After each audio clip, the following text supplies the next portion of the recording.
Hasta luego, gracias. Buenos días, Alfonso, cuando quieras. Gracias, Julia. Nosotros comenzamos a la 1:11 de la tarde con nuestra crónica negra y recibimos otra vez más al comisario Roldán. Pepe Roldán, ¿qué tal? ¿Cómo estás? Hola, ¿qué tal? Buenos días. Encantado de estar de nuevo con vosotros. Y nosotros, para contarnos otro de tantísimos casos que estuvo bajo tu investigación y que tú llevaste a cabo. Una historia negra triste, sí, que se la aplicamos a la heroína, aunque la mano ejecutora fue un chaval de allí. Desde luego que sí.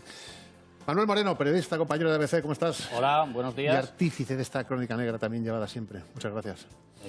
Igualmente, gracias por invitarme. Nos vamos a situar en el año 1986 en el barrio de La Pajarita de Albacete y nos adelanta qué sucedió nuestra compañera Beatriz. Así es, Alfonso, lo que comenzó como un robo en una vivienda del barrio de La Pajarita en Albacete acabó de la peor manera posible. En 1986 una mujer fue asesinada a puñaladas por un individuo que entró a robar a su propia casa. La mujer sorprendió a dos hombres que se encontraban en el interior de su vivienda robando cuando ésta volvía de hacer la compra y uno de ellos fue quien acabó con su vida. Su asesino se encontraba bajo los efectos de las drogas, más concretamente de la heroína, y fue condenado a 30 años de prisión por un delito de robo con homicidio. Muchas gracias, Beatriz. Ocurrió en el año 1986. Decíamos a lo largo de todo el programa nuestro cebo, si quiere empezamos por ahí, comisario Roldán, cuando la heroína, cuando la droga destroza una vida. El 86 fue un año muy duro en Albacete, había muchísimos robos. No todos los que robaban eran heroínos, pero hay gente como este chico que no tenía que haber sido delincuente nunca. Su biografía futura nunca tuvo que ser de esas características. La culpa fue la heroína y como otros muchos más, que además para aquella época murieron algunos también por sobredosis, otros por otros problemas, de manera que fue un drama terrible social que afectó a toda España y nosotros no nos libramos, lógicamente. Ahora seguimos. Usted conocía perfectamente a ese chico, ¿verdad? Yo lo conocía de antes porque había cometido un robo, lo que pasa es que no pudimos probárselo, pero él conocía muy bien cómo era aquello. Los edificios entonces no se construían pensando en protegerlos para los robos. Claro. Eran accesos sencillos y en este caso él conocía aquello muy bien. Vamos, que casi con una patada se abrían las puertas. Entraban directamente de la escalera del edificio a una pequeña galería junto a la cocina, era muy sencillo. Bueno, y Manuel, ¿qué pasó ese día de 1986? Pues mira, se van a cumplir ahora 37 años, pues ese día el autor del crimen, bueno, nos remontamos al día anterior. El día anterior queda con un amigo suyo, con un compinche, con Rafa, quedan en un bar que se llama Crack, curiosamente, y ahí idean el asalto a la vivienda de Remedios. Remedios es una vecina del autor, al final. Bueno, de hecho la llamaba Reme. Y idean ir al día siguiente a entrar en la vivienda porque conocía perfectamente la distribución de la vivienda, porque él vivía, si es que vivía muy cerca de ella y sabía perfectamente dónde estaba el dormitorio, el salón, la cocina, todo. Remedios tenía amistad con la madre de este chico. No, y él, si es que él la llamaba Remedios. De hecho, se recoge además en la sentencia que él la llamaba Reme, no Remedios, o sea, Reme. Era una relación cordial, supuestamente. Perfecto, entonces aprovechan que Remedios ha salido para entrar en el domicilio. Sí, es que era el mercadillo, exacto, 18 de febrero, era un martes. En los que ella pues, solía ir a comprar. Lo que nadie les esperaba, ellos por supuesto, es que volviera tan pronto. Y los sorprende allí los dos. El compañero de la fechoría Rafa sale corriendo, que era lo habitual en los robos en vivienda. O sea, no es normal que nadie termine un robo así. Lo normal es que si aparecía, en este caso Remedios, que saliera corriendo. Porque ella cuando entra, se da cuenta, claro, está todo revuelto, y grita, hay alguien. Y además dice policía, policía. Es en ese momento cuando Rafa el compinche aprovecha para salir corriendo. De hecho, hay un momento que casi se choca con ella. Y el otro individuo, Quique, se queda dentro. Estaba al fondo de la vivienda, en uno de los dormitorios, y ella, pensando que no pudiera, que a lo mejor no había nadie, entró y es cuando se encuentra con su homicida. Y le reconoce. Sí, el drama es el siguiente, que sería la conclusión. Este muchacho se estaba curando, teóricamente en la casa creían que se estaba curando de la adicción a la heroína. Le había prometido a su madre que iba a quitarse de la heroína.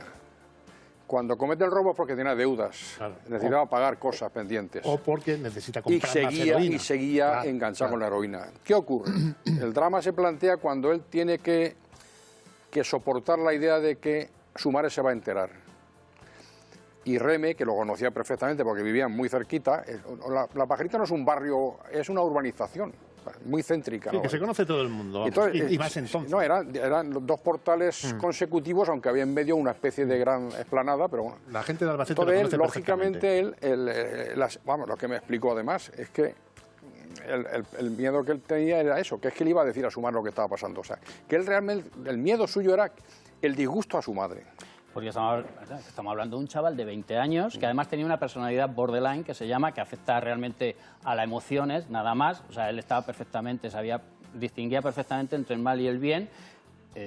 Y tuvo que ser eso, bueno, claramente. Pues ese miedo a que Remedios se lo contara a su madre, ¿qué es lo que provoca en él? ¿Qué es lo que hace? Es que Remedios le estuvo tratando de hacerle ver que no iba bien, que el camino no...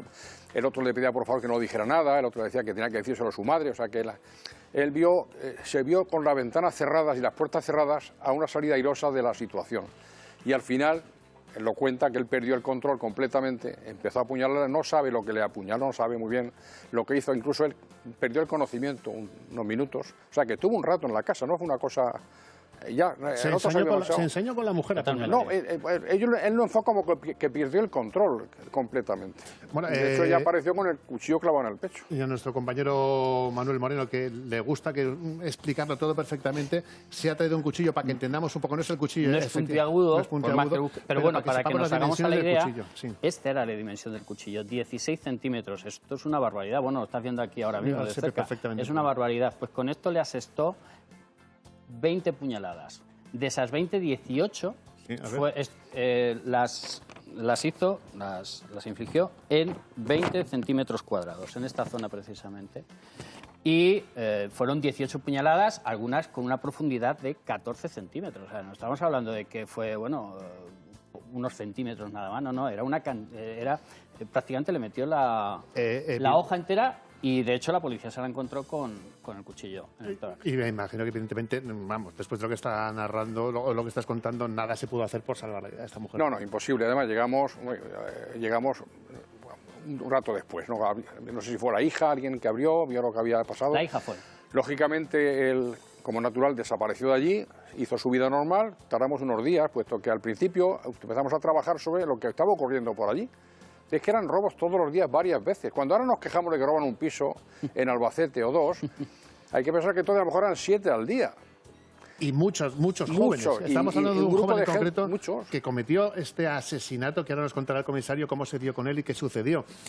Pero entonces, en este mundo de la heroína, que sigue habiendo mundo de las drogas y sigue haciendo mucho daño, había muchos chavales metidos. Sí, había de todas las clases gente sociales. joven. Sí, porque además la heroína tiene esa ventaja que iguala hacia lo peor. Hacia lo peor. Y estos chicos, por ejemplo... La droga de los pobres. Bueno, la en droga principio de los pobres porque tenían que robar para comprarla, pero había familias que podían soportar ese consumo hasta cierto límite, yo conocí varias, y que mientras había cosas en la casa para cambiar, que conservaban el consumo sin cometer delitos, pero al final todos caían. Hemos hablado años 80, años 90, pero vamos, el consumo de la heroína después también se extendió en menos cantidad al año 2000. Yo me acuerdo en 2004 hacer un reportaje en las Barranquillas, en Madrid. Bueno, es que no se me olvidará nunca la imagen de un toxicómano ¿Quién con paró una la droga? jeringuilla ¿Quién aquí paró en el la cuello? droga? ¿Quién paró la heroína? ¿Quién la paró? El SIDA. Entre otras cosas. SIDA fue el gran freno de la heroína. Claro, compartían jeringuillas. Bueno, pero a los que nos compete hoy, al caso de la pajarita, ustedes llegan allí, se encuentran a Remedios asesinada con más de 15 puñaladas en el pecho y hay que localizar al asesino. Vamos a buscar quién puede ser. Sí. El perfil del autor de un robo de piso de Albacete no cuadraba con un hecho de esas características. Habíamos detenido bastantes chavales, incluso menores de edad, algunos muy jóvenes, que se dedicaban a robar. Incluso cuando os conté la historia del otro día, que fue esto que hablamos la otra vez, fue en mayo. Sí. O sea, que habían pasado muy poco tiempo. Atracadores, a punta de pistola. Pues estas pistolas que tenía esta gente de ahí en Benidorm eran procedentes de robos en pisos, que habían robado gente que era incluso menores de edad. Por lo tanto, era muy habitual el robo, muy habitual. Empezamos a buscar a ver quién podía ser. Entonces empezamos a tocar en ese mundo y nos dimos cuenta de que no había posibilidades, porque nuestros ladrones habituales no eran criminales, eran ladrones y además, en muchos casos parecidos, el autor sale corriendo. A veces incluso duchándose alguien salía, se encontraba el autor en el pasillo y se marchaban. Yo me imagino que la primera sospecha es si han asesinado a esta mujer es porque el asesino conocía Claro. esta Conocía cómo se entraba perfectamente. Es un acceso sencillo. Bueno, me refiero a que conocía, o que supuestamente esta mujer conocía a la persona. Claro, es que no cuadraba con el perfil habitual del robo en pisos. ¿Qué ocurre? Bueno, porque enseguida empieza a mirar cosas y surge una chispa. Yo hacía no mucho tiempo habíamos tenido un caso de un robo a un vecino del autor, del que luego resultó ser el autor, que vivía encima, que era un militar, que le habían robado joyas en su casa y habían entrado de la misma manera, dentro de la escalera a la galería que daba a la cocina. Eran viviendas muy sencillas de robar. Y entonces recuperamos esa historia. En aquel caso no se pudo probar el delito porque al fin y al cabo él negaba y como no había elementos para poder registrar la casa no hicimos más y partimos hacia él, empezamos con él. ¿Qué ocurre? Bueno, pues que vamos a buscarlo, sabemos cómo se llamaba, nos daban el mote no coincidía mucho con su nombre, pero bueno, la clave es que sabemos qué era. Sí, ¿qué ocurre? ¿Y qué hicimos? Fue ir a buscarlo a la tienda de su madre, una mercería donde le ayudaba, que estaba muy cerquita del barrio. Bueno, solamente con entrar a la mercería nos dimos cuenta que no había duda ninguna, como él se puso, y yo lo conocía ya, me conocía a mí también. Le cambió el color de la cara. La cara que tuvo en ese momento ya determinó que era el autor. Y de hecho, además, en cuanto fuimos a la casa, registramos la habitación, había cosas de la señora allí en la habitación. Había un bote de monedas extranjeras que tenía él allí, detrás de un cuadro, y que correspondía con las cosas que le habían robado. Las joyas no estaban, pero apareció una joya debajo de su colchón que procedía del piso aquel que estuvimos investigando antes, que era de aquel. Y lógicamente, pues el hombre se derrumbó enseguida. Tardó poco en confesar. Porque es que este tipo de personas no son criminales ni son perversos, son reacciones desproporcionadas para un chaval de estas características. Un ladrón de pisos no necesita hacer eso, roba y ya está. Fuimos a la mercería, estaba escondida toda la joya de la señora en un altillo de la mercería, que la necesitaba para poder cambiar por dinero, y no fue, bueno, complicado me refiero, que él declaró abiertamente todo lo que sucedió, lo contó todo, y además pedía ayuda, que yo tratamos de hablar con el juez, con el fiscal, para que darle un tratamiento pronto, porque él quería, sobre todo, salir de aquello que era la heroína. Su gran enemiga era la heroína. Estamos hablando de un botín de 411.000 euros, que ahora sinceramente con 411.000 pesetas, que ahora no sé ya si sería mucho, poco, regular. Bueno, en el 85, 400, casi medio millón de pesetas eran dinero. Bien, pues entonces, parte del botín, que era lo que había llegado al acuerdo con su amigo Rafa, se lo lleva Rafa, lo esconde en un solar. Luego hay unos chavales que son los que encuentran también, a lo mejor se acortará el comisario, son los que encuentran las joyas de Rafa, que es las que ha escondido en el solar, y tan solo lo único que no se encontró fue una pulsera valorada en 60.000 euros. Todos los demás se recuperó. Bueno, él enseguida confesó. ¿A cuántos años fue condenado? 30, creo que era 30. Si era robo con homicidio, sí. Equivalente a un asesinato casi. También fue procesada por encubrimiento la novia de sí, la novia Quique, es que la novia que pretendió, lógicamente, esconder su actividad. De hecho, hablamos con ella también, pero en fin, la pena de ella creo que fueron 6 meses, una cosa, o no sé exactamente cuándo fue.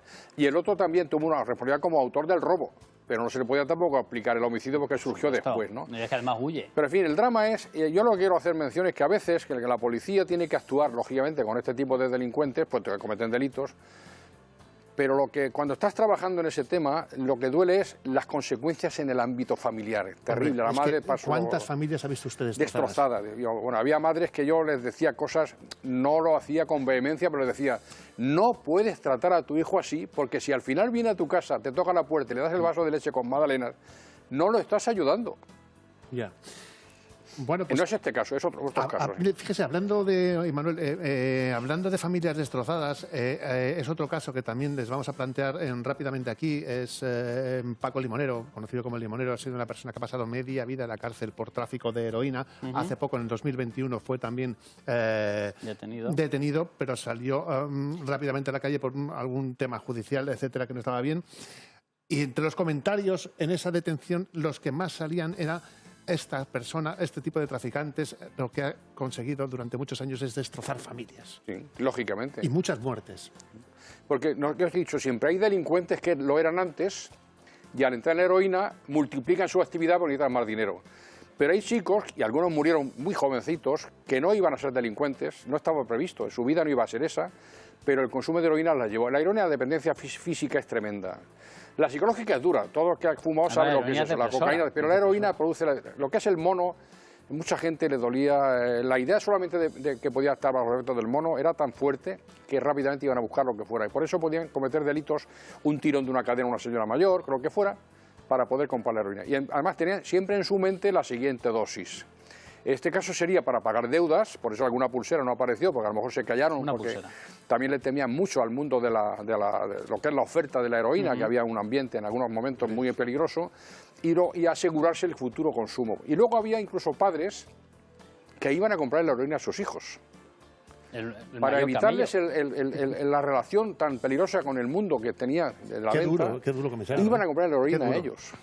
Qué duro. A ver, bueno, tenemos por ahí un caso, hay una entrevista ahora mismo a un cocinero famosísimo que él lo cuenta, eran sus padres, sus principales camellos eran sus padres, cuando él estaba enganchado. Y las a la madres a droga. veces vendían cosas sin que el padre lo supiera para financiarla, porque claro, el padre la madre acudía a su hijo llorándole que tenía una deuda grande y su primer impulso es ayudarle. Y el ayudarle a veces es un error, porque le ayudas, le estás propiciando que siga en ese mundo. A la tumba. Esa era la lucha que teníamos a veces cuando empezamos a hablar ya en su momento con algunas víctimas, que no han hecho la culpa a la madre, es que son así las madres, que por ayudar a su hijo no ayudaba tampoco a quitarlo de la droga. El consumo actualmente de heroína ha bajado mucho, pero tenemos Bueno, el bajó caso... muchísimo, pero ahí está repuntando poco a poco. Exacto, Cuidado, estamos- porque ya hay bueno. decomisos de heroína, cuando hay tráfico de heroína es porque hay consumo. Cuidado. Ahora sí, la jeringuilla menos. Sí, ahora ya se ahora es rifa, fumada, sí. en fin, con el platina, en fin, todo, Y se para mezcla ahorrarse sobre- el tema del SIDA. Sí, sobre todo se mezcla con medicamentos. un denominador común,